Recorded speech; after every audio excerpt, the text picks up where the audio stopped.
this past night, hivyo usiku huu uliopita, the Lord brought me to the earth. Bwana alinileta duniani. Ahead of us here. Mbele yetu hapa. In other words, I lived the future. Kwa maneno mengine, niliishi siku za usoni. And so, when he brought me to the earth in the future, hivyo aliponileta duniani katika siku za usoni, which is a very near future here, ambapo ni siku za usoni ambazo zimekaribia sana hapa, then he showed me the earth in a terrible state. Kisha akanionyesha dunia ikiwa katika hali mbaya kabisa. It was in a terrible state of depravity. Hivyo ilikuwa katika hali mbaya kabisa ya uharibifu. Of lack. Ya ukosefu. Depravity. Ukosefu.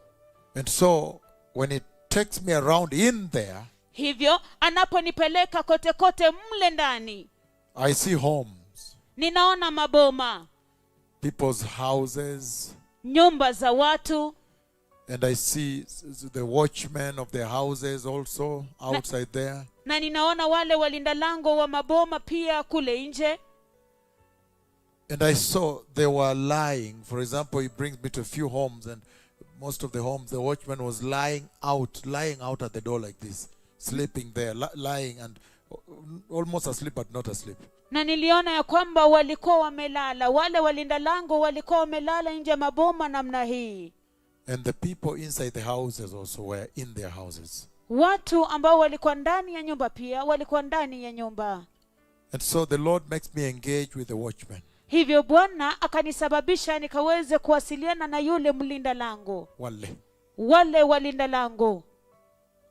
And so as I engage with the watchman, hivyo nilipowasiliana na wale walinda lango, I asked them, for example, one of them I asked, why are you sleeping here like this? Are you okay? Nikauliza, kwa mfano mmoja wao nikamuuliza, je, kwa nini unalala hapa? Je, uko sawa? The figure he mentioned is 20,000. Ile takwimu aliyoitaja ni 20,000. He said, no, because I earn only 20,000. Akasema hapana, kwa sababu ninapata tu 20,000. And he was lying facing up. Na alikuwa amelala akiangalia juu. And he had a cap. He had a cap. Na alikuwa na kofia. A beret, like a beret, a cap. Alikuwa na kofia. And he was very hungry. Na alikuwa na njaa kabisa. And very weak. Na alikuwa dhaifu kabisa. And then kisha I continued the conversation with this watchman, and he said he's not able to put food on the table because the prices have gone up so high.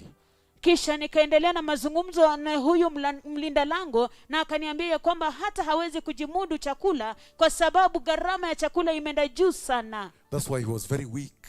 Ndio sababu alikuwa dhaifu kabisa. And I saw all over the land. Na nikaona kote kote duniani. There was lack.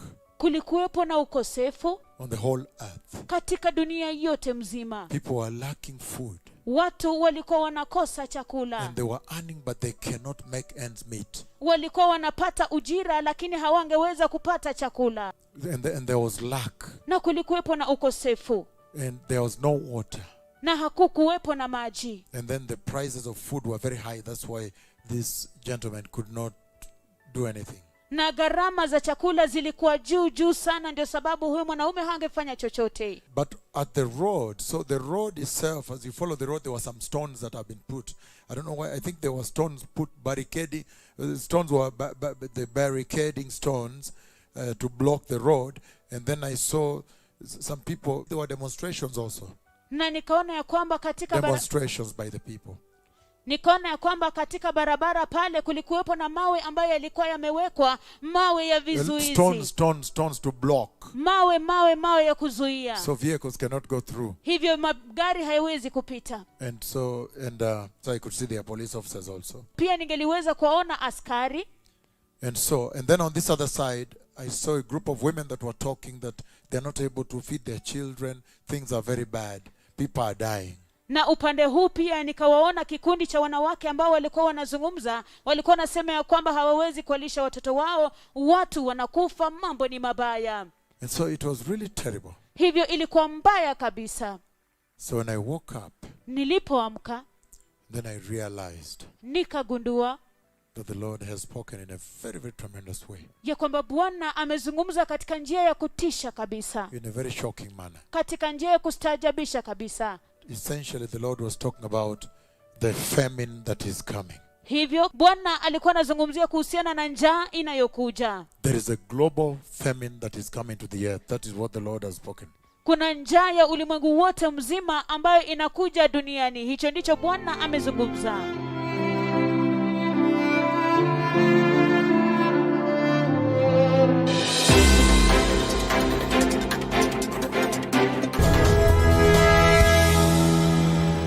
Rising food prices from grains to cooking oil, the price of basic staples skyrocketing across the globe. The reason for this is the war in Ukraine and droughts fueled by climate change. For countries, this is an alarming situation. Price hikes are worsening food crisis, fueling protests in several countries across the world.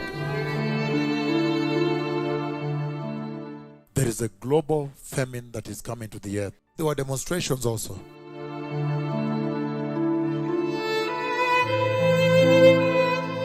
In Argentina, thousands of farmers protested in Buenos Aires.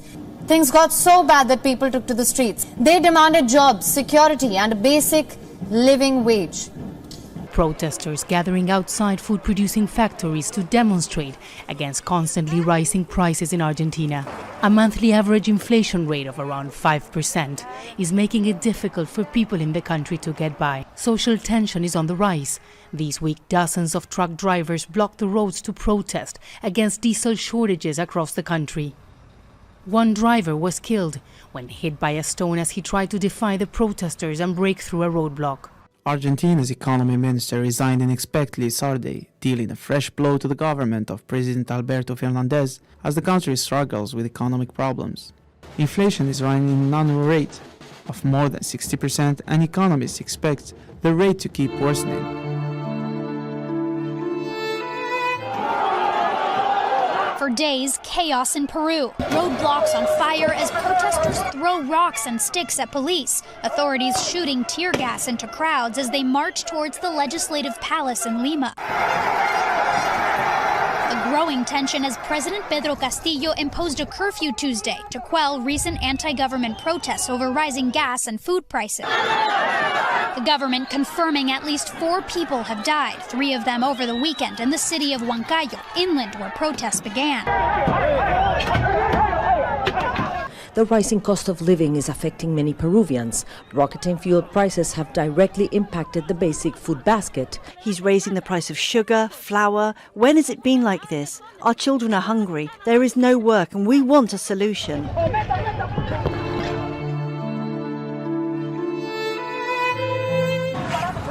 Panic has replaced peace on the streets of Ecuador's capital. Quito, a city of 2 million, now virtually at a standstill as violent clashes between protesters, police, and soldiers continue into their second week. Today, demonstrators have set fire to tires, creating a haze in the midst of the chaos. Thousands of protesters are demanding gasoline prices be cut by 45 cents to $2.10 a gallon. Similar price controls on food products, attempts at negotiation have failed, and with each passing day, tension grows. Police fired tear gas at demonstrators. Since the protests began, 3 people have died and hundreds have been injured. Spiraling prices are also fueling agitation against other governments. In Sri Lanka, residents are grappling with power outages, shortages of food and medicines, as well as a sharp drop in the value of the local currency. Sri Lanka is facing its worst financial crisis since becoming independent in 1948. People here can't get basic goods.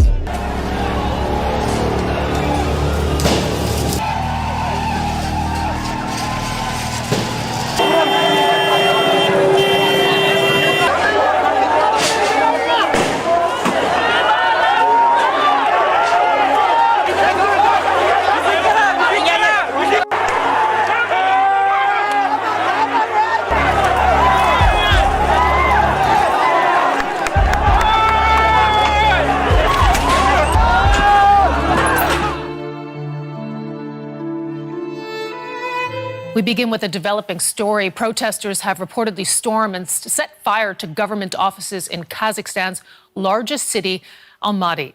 The violence comes as mass demonstrations over surging fuel prices in Kazakhstan. Windows were smashed and roads blocked. The president has declared a state of emergency in 2 regions and said some price caps on fuel would be reinstated. The streets all across Latin America, protests continued in Chile, Uruguay, Venezuela, Colombia, as people slammed the rising cost of living.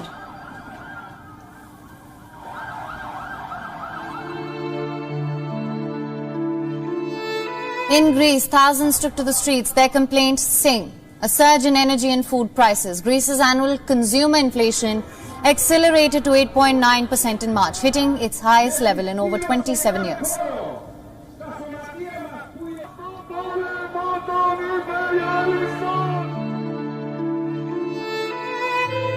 These protesters, they're chanting "Death to Raisi." It got so bad that the president himself issued a response. He refused to restore the subsidies, saying that he won't shy away from making hard choices.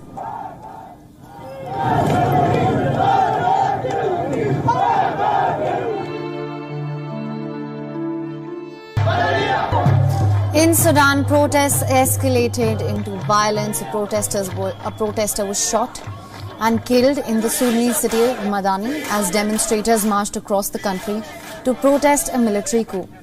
Sudan's currency has lost more than a third of its value since the coup, rapidly driving up prices of food, fuel, other goods.